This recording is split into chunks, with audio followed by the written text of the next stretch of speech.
The fluorescent lights of Westfield Mall buzzed overhead as Maya Rodriguez wiped down tables in the food court, her third hour into what would be an 8-hour shift at the sandwich shop. Her feet already ached in the cheap sneakers she'd bought from the discount store, the same ones she'd been wearing for 6 months because new shoes meant less money for her daughter's school supplies. She was 28 but felt 40 most days, the kind of exhaustion that settled into your bones when you worked 2 jobs and still had to choose between paying the electric bill on time or buying the name brand cereal your kid liked.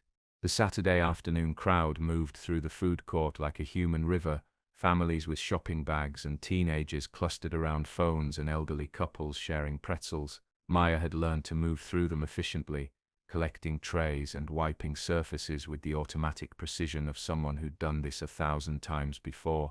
That's when she heard it, a sound that cut through the general noise like a knife, the sound of a child in genuine distress. She looked up from the table she was cleaning and saw a little girl, maybe 7 or 8 years old, standing near the trash bins with her hands pressed against her face, shoulders shaking with sobs that she couldn't seem to control. The child wore a beautiful navy blue dress with white trim, the kind of outfit that probably cost more than Maya made in a week, and her dark hair was pulled back with an expensive-looking headband. But what caught Maya's attention was the small hearing aid visible behind the girl's ear, and the way people were walking past her without stopping, averting their eyes like someone else's distressed child wasn't their problem. Maya glanced back toward the sandwich shop counter where her manager was busy with customers, then made a decision that felt instinctive rather than calculated. She set down her cleaning supplies and walked quickly toward the crying child, her heart already aching for whatever had upset this little girl so badly. As she got closer, she could see the child trying to communicate something,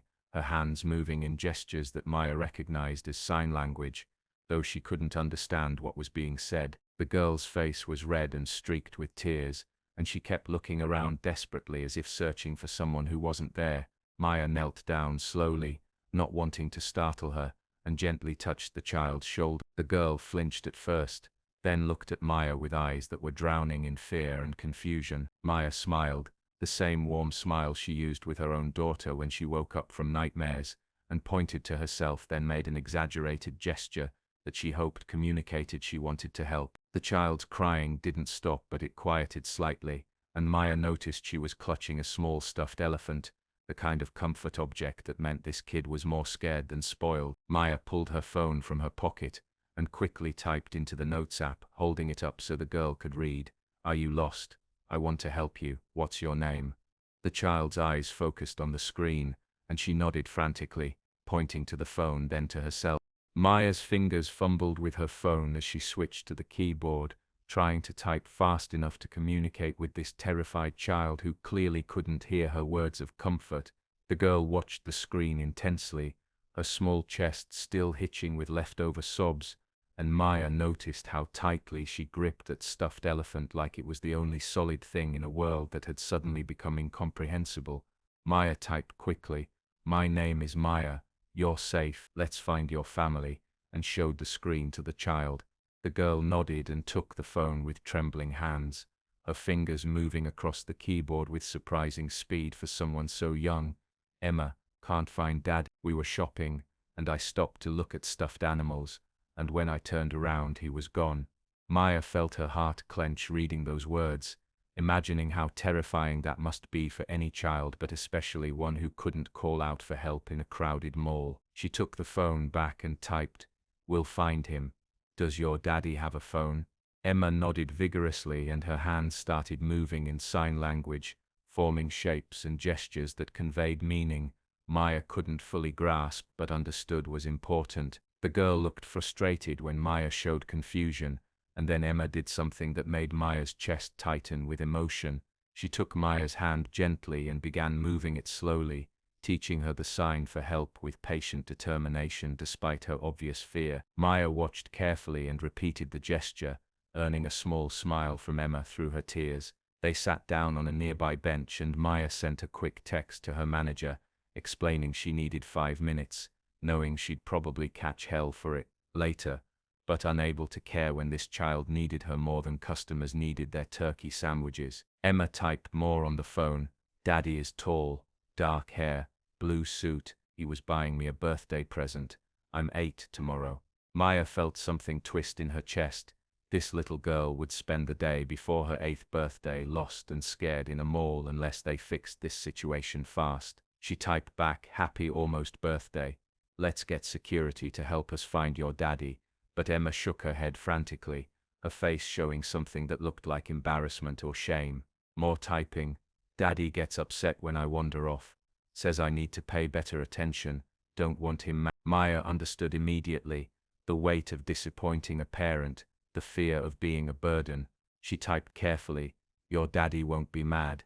He'll just be happy you're safe. Parents worry because they love you," and Emma's eyes filled with fresh tears, but different ones this time, the kind that came from being understood. Maya made a decision then. Instead of just handing Emma off to security and going back to work, she would stay with this child until her father was found. She typed, "Can you teach me more signs while we look for him?" And Emma's face lit up like sunrise, nodding eagerly as her hands began moving again, forming shapes and patterns that Maya copied clumsily, but with genuine effort.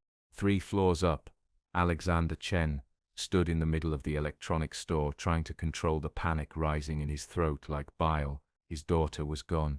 Emma was gone. One moment she'd been standing right beside him, looking at the tablet computers he'd promised her for her birthday, and the next moment he'd turned to ask the sales associate a question, and she'd vanished into the Saturday afternoon crowd like smoke dissipating in wind. He'd called her name before remembering with a sickening jolt that calling was useless, that Emma couldn't hear him no matter how loud he shouted, and that realization hit him like a physical blow, every single time despite 4 years of living with his daughter's deafness. Alexander pulled out his phone with shaking hands and called mall security, his voice tight with barely controlled fear, as he described Emma to the guard on the other end. 8 years old, navy dress with white trim, dark hair in a headband, hearing aid in her right ear, carrying a grey stuffed elephant named Mr. Trunk. The security guard's voice was professionally calm, assuring him they'd make an announcement and check the cameras, but Alexander barely heard the words over the roaring in his head. He ended the call and started moving,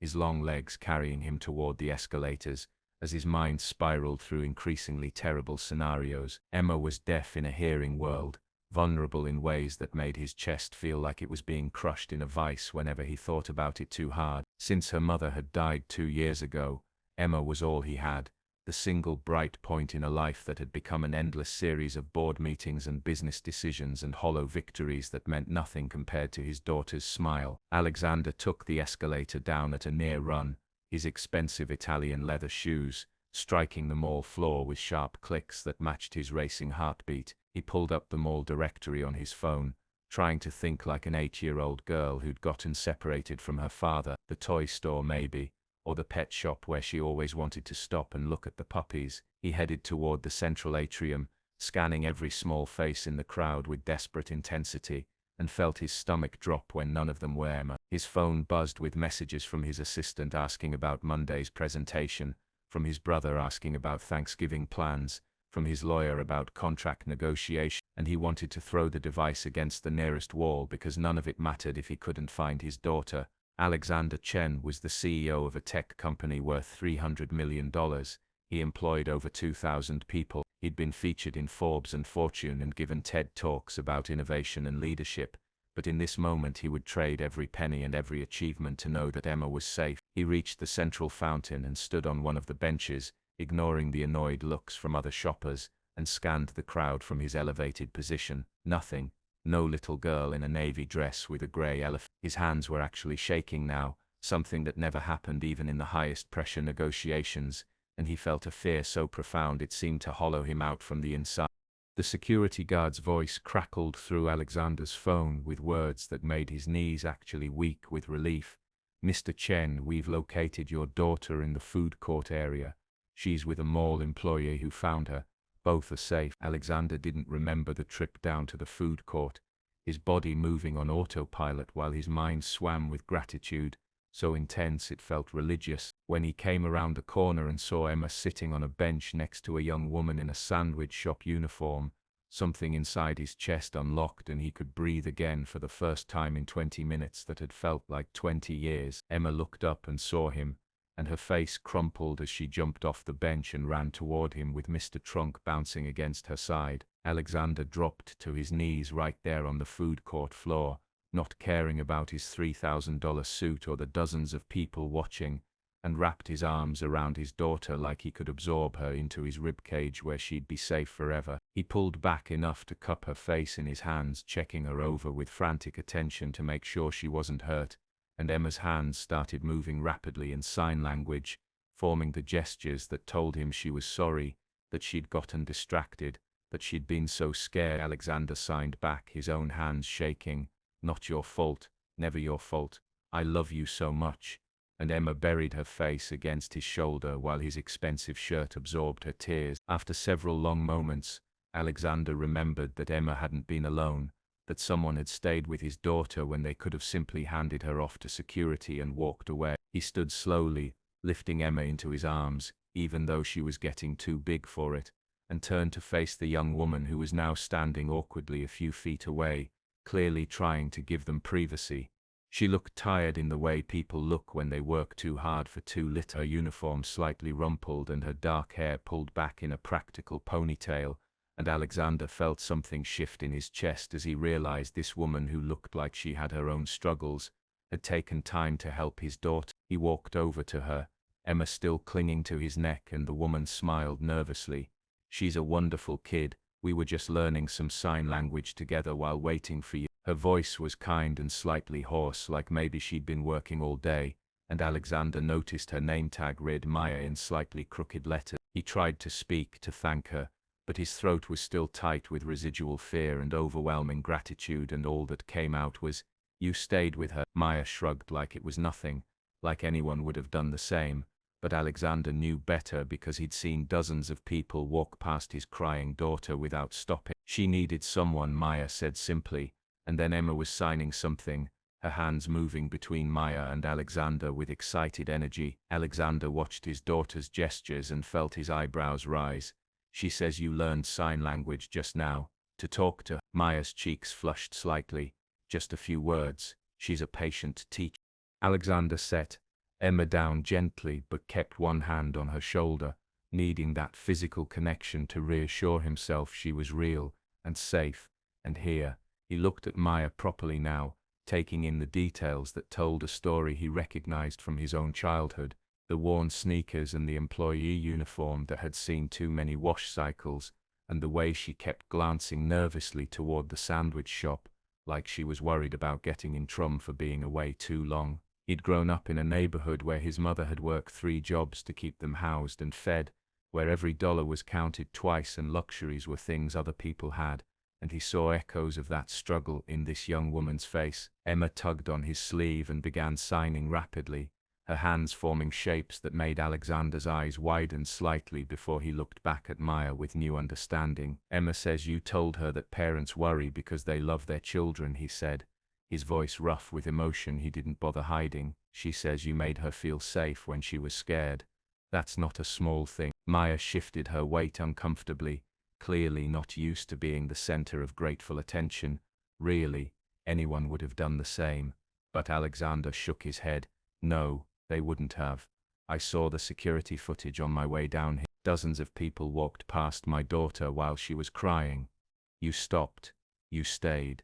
You learned sign language on the spot because you wanted to communicate with her properly." He reached into his jacket pocket and pulled out his business card, the heavy cardstock embossed with gold lettering that read Alexander Chen, Chief Executive Officer, Chen Technology. Maya took it hesitantly, her eyes widening slightly as she registered the title, and Alexander continued, "My company is hosting a charity gala tomorrow evening at the Grand Marquis Hotel. It's Emma's 8th birthday, and we're combining it with a fundraiser for deaf education program. I would be honored if you would attend as our guest." Maya stared at him like he'd just spoken in a language she didn't understand.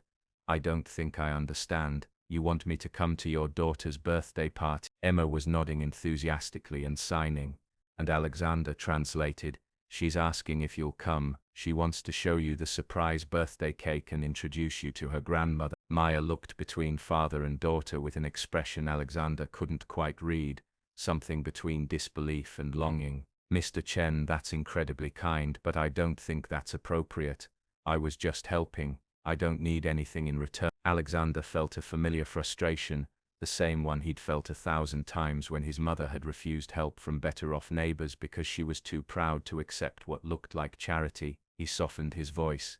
It's not payment, it's an invitation. Emma would genuinely like you there, and so would I.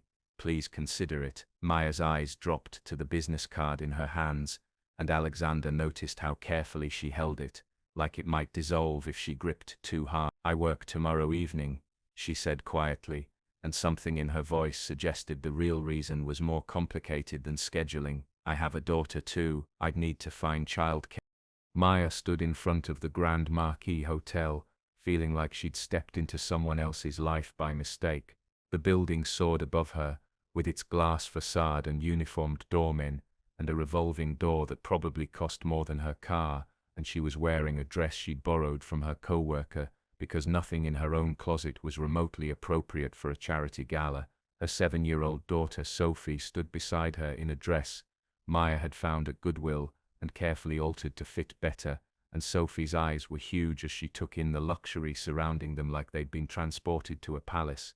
"Mama, is this real?" Sophie whispered, and Maya squeezed her hand reassuringly, even though her own heart was hammering against her ribs like it wanted to escape. She'd almost not come, had spent the entire day convincing herself this was a terrible idea, that she didn't belong in Alexander Chen's world of charity galas and wealthy donors and crystal chandeliers. But then she'd thought about Emma's hopeful face and the way the little girl had signed "Please come" with such earnest desire that Maya couldn't bear to disappoint her. Alexander had called that morning, his voice warm and reassuring, to tell her that Sophie was absolutely welcome and that a car would pick them up at 7. Maya had started to refuse the car, pride rising hot in her throat, but Alexander had gently insisted, saying it would make logistics easier, and Maya had reluctantly agreed because she literally couldn't afford the gas to drive to this side of the city. The car had been nicer than any vehicle Maya had ever been inside, with leather seats and bottled water,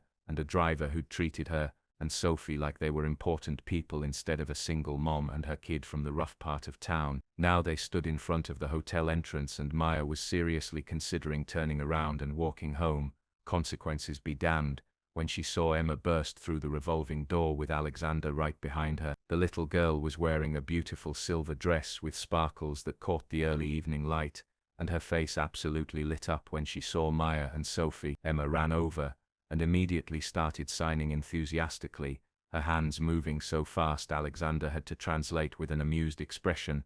"She says she's so happy you came and wants to know if this is your daughter, and can they be friends, and would Sophie like to see the birthday cake now?" Sophie looked up at Maya with uncertainty, not understanding the sign language, but clearly picking up on Emma's infectious excitement, and Maya nodded permission. The two girls immediately joined hands like they'd known each other forever, and Maya felt her anxiety ease slightly as she watched Sophie's shy smile bloom into something genuine. Alexander walked over, and Maya noticed he was wearing a tuxedo that fit him like it had been made specifically for his body, which it probably had, and she felt suddenly ridiculous in her borrowed dress with its slightly loose waistline. But Alexander's smile was warm and without any trace of judgment as he said, "I'm so glad you came.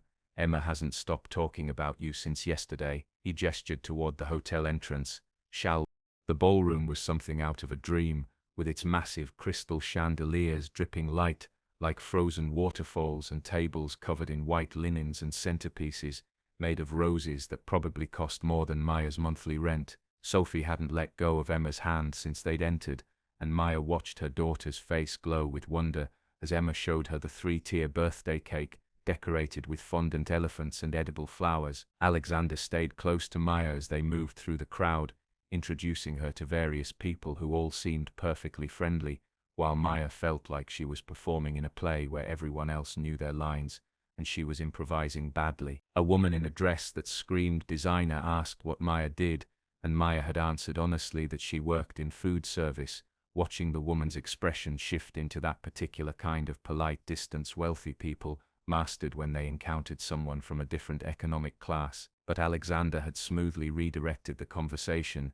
his hand briefly touching Maya's elbow in a gesture of support that made her throat tight with unexpected emotion. The evening progressed with speeches about deaf education and literacy programs, with Emma sitting between Maya and Alexander, and occasionally signing comments that made Maya smile even though she couldn't fully understand them. Sophie watched Emma's hands with fascination, and Emma patiently began teaching her the alphabet in sign language, both girls giggling when Sophie's fingers formed clumsy shapes. Then the music started, a small orchestra in the corner, beginning to play something classical and beautiful, and couples began moving toward the dance floor in a choreography of wealth and practiced social grace. Maya watched them with a mixture of longing and resignation, thinking about how she used to love dancing before life became too full of survival to have room for joy. Emma tugged on Alexander's sleeve and began signing something that made his eyebrows rise, and he looked at Maya with an expression she couldn't quite read. "Emma has a request," he said,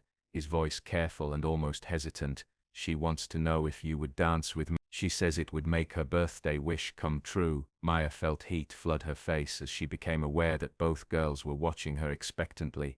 Emma signing "please" repeatedly while Sophie nodded encouragingly. "Mr. Chen, I don't think that's," Maya started, but Alexander interrupted gently. "It's Alexander, and you would be doing me a favor. Emma's been working on a theory that everyone deserves to dance at least once at a fancy party." He extended his hand with a small smile that crinkled the corners of his eyes. "Would you help me make my daughter's birthday wish come true?" Maya looked at his outstretched hand, at the two little girls watching with such hope, at the ballroom full of people who belonged here in a way she never would, and made a decision that felt both terrifying and inevitable. She placed her hand in Alexander's and let him lead her to the dance floor, her heart hammering so hard she was sure he could hear it. His hand settled at her waist, warm and steady, and they began to move. Maya had forgotten what it felt like to be held like this, to move in rhythm with another person while music swelled around them like something alive and breathing. Alexander was a good dancer, confident and smooth, and he guided her through the steps with the same quiet competence he probably brought to running his company. But what surprised Maya most was that he didn't feel distant or untouchable, despite the obvious wealth gap between them. His hand on her waist was gentle rather than possessive, and his eyes when they met hers held something that looked like genuine interest rather than pity or charity. "Thank you for coming tonight," he said quietly, his voice meant only for her ears. "This means more to Emma than you probably realize.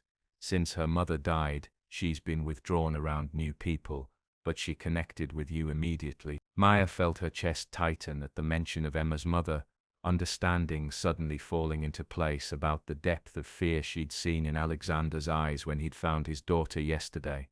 "I'm sorry for your loss," she said, and meant it completely. "Losing a parent is hard enough, but losing the person who loved you most in the world changes everything." Alexander's hand tightened slightly at her waist. "You speak like you know from experience." Maya nodded. "My parents died in a car accident when Sophie was 2. It's been just us ever since." They danced in silence for a moment, the music wrapping around them, while two people who'd lived through similar griefs recognized something fundamental in each other. Then Alexander spoke again, his voice carefully casual. "Emma asked me this morning if you might come over sometime to teach her more about being brave. She says you're the bravest person she's ever met because you helped her even though you had to work." Maya felt tears prick her eyes and blinked them back quickly. "I'm not brave, Mr. Chen. Alexander, I'm just trying to survive like everyone else." But Alexander shook his head. "Surviving while still having enough compassion to stop for a scared child you didn't know. That's exactly what bravery looks like." The song was ending, the orchestra transitioning into something new, and Maya knew this moment was temporary, that tomorrow she'd go back to her double shifts and Alexander would return to his executive office and their paths would diverge like they were always meant to. But Alexander was still looking at her with an expression that suggested he didn't want the song to end either, and when he spoke his voice carried a weight that made Maya's breath catch. "I don't want this to be the last time I see you. I know our lives are very different, but Emma adores you and I think you're remarkable, and I'd like to take you to dinner, just the two of us, if you'd be willing." Maya opened her mouth to give all the reasonable objections, to explain why that was impossible, but then she caught sight of Emma and Sophie at their table, both girls signing yes repeatedly with huge grins on their faces, and Maya realized that sometimes the brave thing wasn't surviving alone, but accepting help when it was offered with genuine care. She looked back at Alexander and saw in his eyes the same uncertainty she felt, the same hope that maybe something good could grow from an unexpected meeting in a mall food court, and she smiled. "I'd like that," Maya said, and meant it with her whole heart. Alexander's answering smile was like sunrise, warm and full of promise, and as they continued dancing while their daughters watched with delight, Maya felt something shift inside her chest, the first stirring of hope she'd allowed herself to feel in years. Sometimes miracles happened in ordinary places, sometimes strangers became family, and sometimes the worst moments led to the best beginnings.